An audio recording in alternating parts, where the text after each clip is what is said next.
خلیفہ ثالث خلیفہ راشد نبی کا دل بر میرا غنی ہے، صدیق عمر اور علی کا ساتھی غنی رضی اللہ تعالی عنہ، جب آپ نے اسلام قبول کر لیا، آپ کے چچا نے آپ کو رسی سے باندھا کہ دین چھوڑو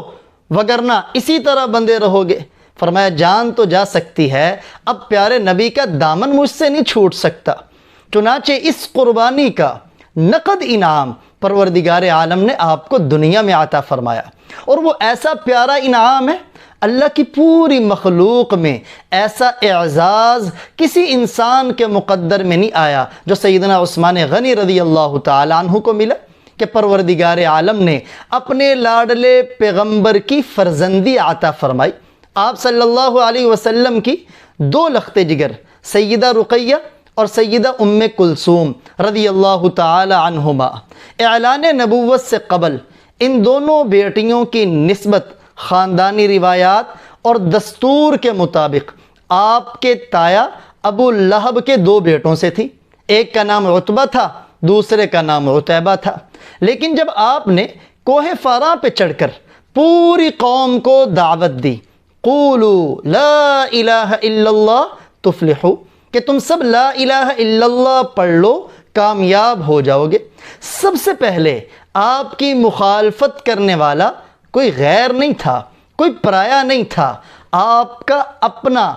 تایا ابو لہب، اس نے آپ کی مخالفت کی، کہنے لگا، بڑے غلیظ الفاظ استعمال کیے، تبا لک یا محمد استغفر اللہ، اے محمد تو ہلاک ہو جائے، نقل کفر کفر نباشد، الہذا جماعتنا، کہ اس کام کے لیے تو نے ہمیں جمع کیا۔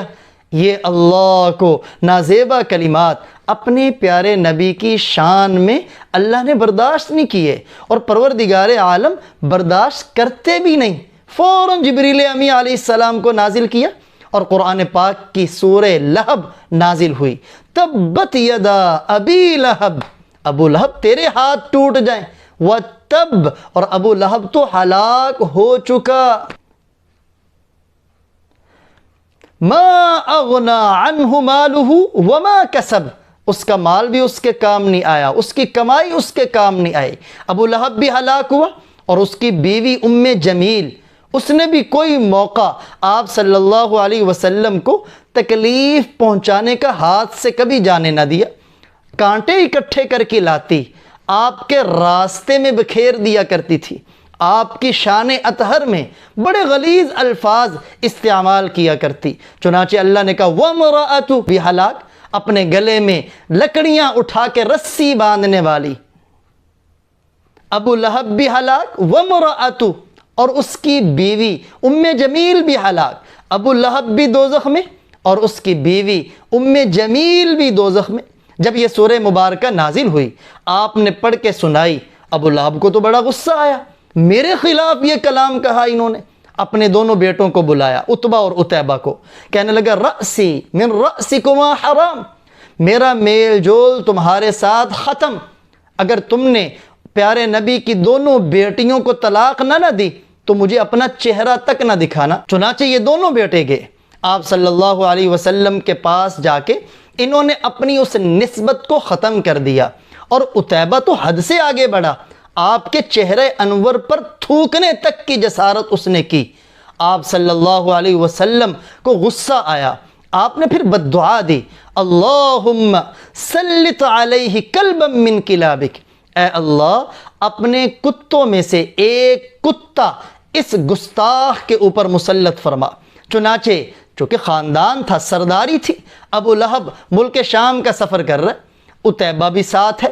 ایک جگہ پہ پڑھاؤ ہوا، لوگوں نے بتایا یہاں رات کو درندے آ جاتے، ابو لہب کو فوراً پیارے نبی کی بد دعا یاد آئی، اپنی قوم والوں کو جمع کر کے کہنے لگا ٹھیک ہے ہم اسے نبی نہیں مانتے، لیکن اس نے زبان سے کبھی بات بھی تو کوئی جھوٹی نہیں نہ کی، مجھے ڈر ہے کہ کہیں ان کی بد دعا آج رنگ نہ لے آئے اور میرے بیٹا کسی درندے کی نظر نہ ہو جائے۔ تو کہا سب اپنا سامان جمع کرو، سب نے سامان جمع کیا، ڈھیر بنایا گیا، سارے ارد گرد سوئے، اور عتیبہ کو اس سامان کے اوپر سلایا گیا تاکہ حفاظت ہو جائے۔ رات کو پھر درندہ آیا، بیان کرنے والے نے عجیب الفاظ میں بیان کیا، شعر آیا،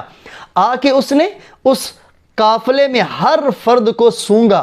لیکن سونگ کے چھوڑ دیتا، کسی کو کچھ نہیں کہا۔ سونگتے سونگتے جو راوی ہے اس قصے کے وہ کہتے میرے بھی قدموں کو سونگا، میں نے اپنے سانس کو روک لیا اور مجھے ڈر لگا کہ کہیں وہ مجھے چیر پھاڑ نہ دے، لیکن اس نے مجھے کچھ نہیں کہا۔ وہ آگے بڑھا، آگے بڑھ کے سامان کے اوپر چڑھا، جا کے اس نے، میں دیکھ رہا ہوں اور حیرت کے اندر مبتلا ہوں کہ یہ ہو کیا رہا ہے، اس نے قدموں کو سونگا، عتیبہ کے سر کو سونگا اور اپنا پنجہ مارا اور اس کے سر کو تن سے جدا کر دیا، اور پیارے نبی کی بد دعا رنگ لے آئی، دشمن رسول، گستاخ رسول کا سر تن سے جدا ہو گیا۔ چنانچہ جب ابو لہب کے دونوں بیٹوں نے اپنی نسبت کو ختم کیا تو سیدنا عثمان غنی رضی اللہ تعالی عنہ کی قسمت جاگ اٹھی۔ اللہ کے نبی نے پہلے اپنی بڑی بیٹی رقیہ کا نکاح ان سے کیا، پھر ان کے انتقال کے بعد اپنی دوسری بیٹی ام کلثوم بھی ان کے نکاح میں دی، اور جب ام کلثوم رضی اللہ تعالی عنہ کا انتقال ہوا تو اللہ کے پیارے حبیب صلی اللہ علیہ وسلم نے ایسے الفاظ ارشاد فرمائے جس نے عثمان غنی رضی اللہ تعالی عنہ کی شان کو چار چاند لگا دیے۔ آپ نے فرمایا اگر میری 40 بیٹیاں ہوتیں،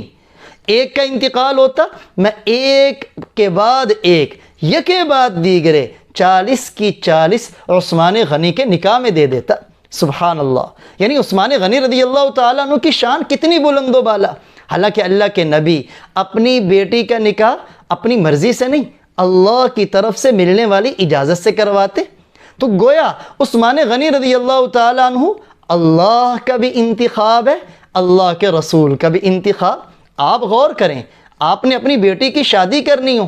جس گھرانے میں جاتے ہیں رشتہ دیکھنے کے لیے، وہاں کے اوس پڑوس سے، قریبی لوگوں سے، کئیوں سے تحقیق کرتے ہیں، اور پھر آپ کو فخر ہوتا ہے یار میں نے تحقیق کیا، بچہ اچھا ہے، آپ کو اپنی تحقیق پہ فخر ہے، تو پھر سیدنا عثمان غنی رضی اللہ تعالی عنہ کتنے پاکیزہ ہوں گے، کتنے پاک باز ہوں گے، کتنے اعلیٰ ہوں گے کہ جن کی تحقیق کرنے والے اللہ ہیں، انتخاب کرنے والے اللہ ہیں، اور اللہ کے لاڈلے پیغمبر ہیں۔